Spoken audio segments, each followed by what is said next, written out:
Olá, queridos irmãos, amadas irmãs, a paz do Senhor Jesus esteja sempre com todos vocês.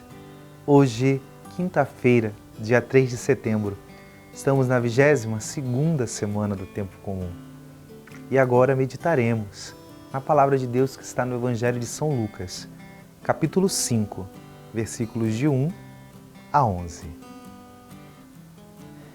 Naquele tempo, Jesus estava na margem do lago de Genezaré, e a multidão apertava-se ao seu redor para ouvir a palavra de Deus. Jesus viu 2 barcas paradas na margem do lago. Os pescadores haviam desembarcado e lavavam as redes. Subindo numa das barcas, que era de Simão, pediu que se afastasse um pouco da margem. Depois sentou-se da barca e ensinava as multidões.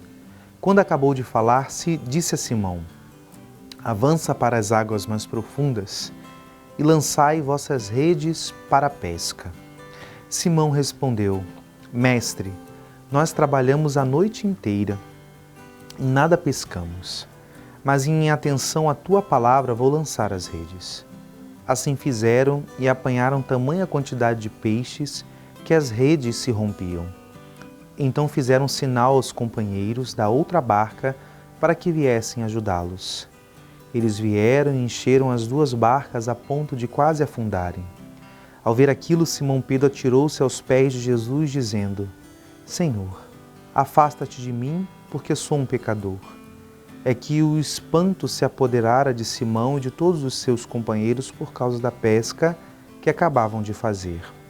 Tiago e João, filhos de Zebedeu, que eram sócios de Simão, também ficaram espantados. Jesus, porém, disse a Simão: não tenhas medo, de hoje em diante tu serás pescador de homens. Então levaram as barcas para a margem, deixaram tudo e seguiram a Jesus. Palavra da salvação. Estamos lendo esse capítulo 5 do Evangelho de São Lucas e ele inicia, escutamos do versículo 1 ao 11, inicia com esse fato dessa pesca milagrosa que culmina nesse chamado de Pedro e ali os seus companheiros que estavam reunidos, mas percebemos aqui de um modo central a relevância da figura do príncipe dos apóstolos, do nosso primeiro Papa, São Pedro. E nós temos aqui esse momento de que é muito curioso,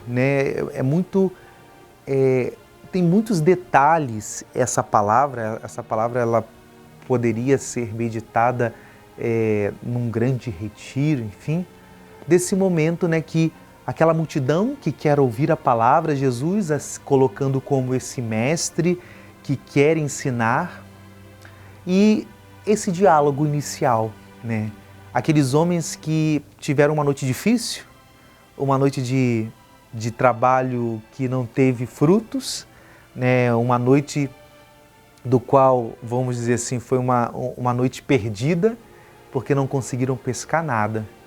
Mas a grande centralidade aqui é a atenção à palavra, que Pedro sinaliza que, apesar dos fracassos, apesar das contrariedades vividas, apesar das dificuldades, Pedro coloca como uma realidade talvez relevante a voz, as palavras de Jesus.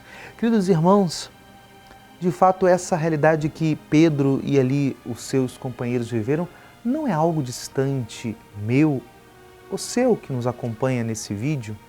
Quantas vezes nós também vivemos situações onde nós nos deparamos com fracassos, com noites que as coisas não dão certo, com imprevistos, com perdas, com realidades que não saem como nós esperávamos, E aqui não é que como na vida, como a gente não ter isso, porque na vida vamos ter isso.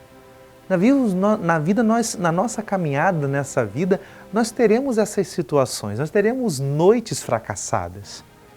Contudo, a palavra nos ensina que diante das dificuldades, dos sofrimentos, a nossa postura é dar atenção, é dar escuta dedicada à voz de Jesus. E em atenção à palavra do Senhor, tudo pode ser mudado, tudo pode ser reelaborado. E é muito interessante de que, ao avançar para as águas mais profundas, que esse foi a voz de Jesus, avance lançar as redes, acontece algo novo, acontece algo inédito, algo totalmente distinto. Esse é o convite da palavra do Senhor. Talvez eu não sei como você está vivendo hoje, talvez você está vivendo um momento de muita dureza, muito sofrimento. É tempo de um pouco calar as vozes do nosso fracasso, das nossas limitações e dar atenção ao direcionamento e à voz de Jesus. E essa voz, ela tem o poder de fazer um milagre acontecer. E é interessante que a voz fez o milagre, mas o mais importante foi suscitar Pedro para o seguimento, porque essa voz também chamou: te farei pescador de homens. E interessante que eles deixaram todo o resultado do milagre, mas ganharam uma graça maior do que é ter a Jesus e segui-lo. Deus nos dê essa graça nesse santo dia. Em nome do Pai, do Filho e do Espírito Santo. Amém.